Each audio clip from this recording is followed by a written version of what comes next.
নমস্কার, আমি মালদা জেলার থেকে সীমা। আর একটি নতুন ভিডিও নিয়ে চলে এসেছি। আশা করি আপনাদের সবার ভালো লাগবে। এই ফুলটা আমরা 9টা ফুল নামেই জানি, কিন্তু এই ফুলটা আমার কাছে খুবই ভালো লাগে। ঠিক রোদ ওঠার সঙ্গে সঙ্গে এই ফুলগুলো ফুটে থাকে, ভালো লাগে, সুন্দর লাগে এই ফুলগুলো দেখতেও। বাহারি রঙেরও হয়ে থাকে। গত 3-4 দিন টানা বৃষ্টি হওয়ার কারণে রোদ হয়নি। আজকে রোদের দেখা মিলল।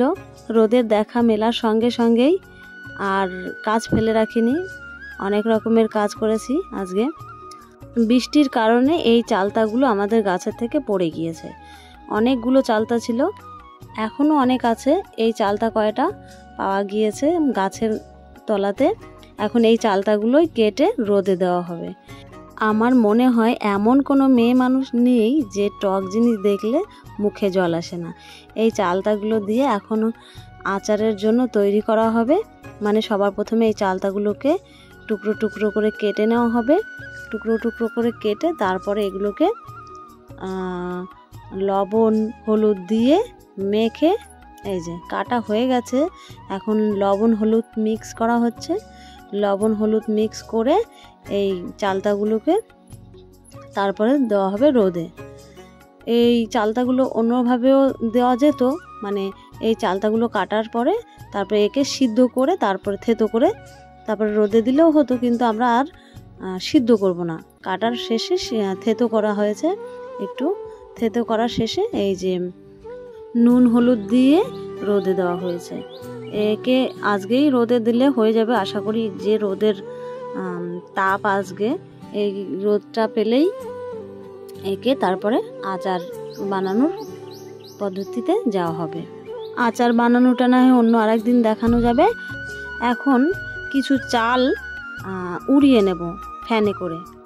দেখতেই পেলেন বড় ফ্যান সেট করে নিয়েছি। আমাদের বাড়ির সদস্য সংখ্যা মোটামুটি 10 জন, তো অল্প স্বল্প চালে আর হয়ে ওঠে না, সেই জন্য আমরা এই রকমই করে থাকি বেশিরভাগই। বড় ফ্যান টাঙিয়ে নিয়েছি, বড় ফ্যানে টাঙিয়ে তারপরে চালগুলোকে এভাবে উড়িয়ে নেব। যেমনটা ভিডিওতে দেখা যাচ্ছে ঠিক এভাবেই উড়িয়ে নিই প্রত্যেকবারই। এভাবেই প্রত্যেকবার চালগুলোকে কুড়োর থেকে আলাদা করে নিই ফ্যানের সাহায্যে। এই হয়েছে আমার বাচ্চারা। যখনই কাজে বসবো তখনই এসে জ্বালাতন করতে শুরু করবে। আমার বড় পাপা এসে বলছে, মা আমি তোমার সঙ্গে কাজ করব, আমি তোমার সঙ্গে কাজ করব। তারপরে ভাবলাম কাজই তো করতে চাইছে। তারপর আমি ওকে বললাম ঠিক আছে। 2টো কুলো নিয়ে নিয়েছি, ও একটা কুলোতে আমাকে চালগুলো ভরে ভরে দিচ্ছে, আর আমি এক একটা করে কুলো নিয়ে নিয়ে উড়িয়ে নিচ্ছি।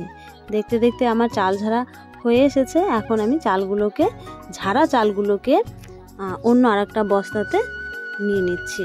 রোদ উঠেছে বলে আমরা তো হাজারো রকমের কাজ করা শুরু করে দিয়েছি। এবার দেখুন উই পোকার কাজ।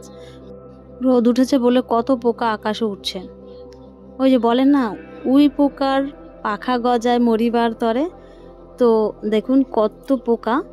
2-3 দিন টানা বৃষ্টির পরে রোদ উঠেছে, সেই জন্য বোধহয় এত পোকা আকাশে উঠছে।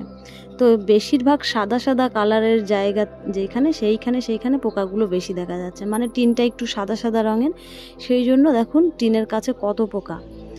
এবার কারোর পৌষ মাস আর কারোর সর্বনাশ কথায় আছে। তো দেখুন ওদের তো সর্বনাশের সময়, আর দেখুন কার পৌষ মাস। দেখুন বিড়ালটার পৌষ মাস। ও কত সুন্দর টুকটুক করে করে পোকাগুলোকে খুঁটে খুঁটে নিয়ে নিয়ে খাচ্ছে। ওর কত মজা হচ্ছে। অনেক দিন পরে অনেকগুলো পোকা খেতে পারছে।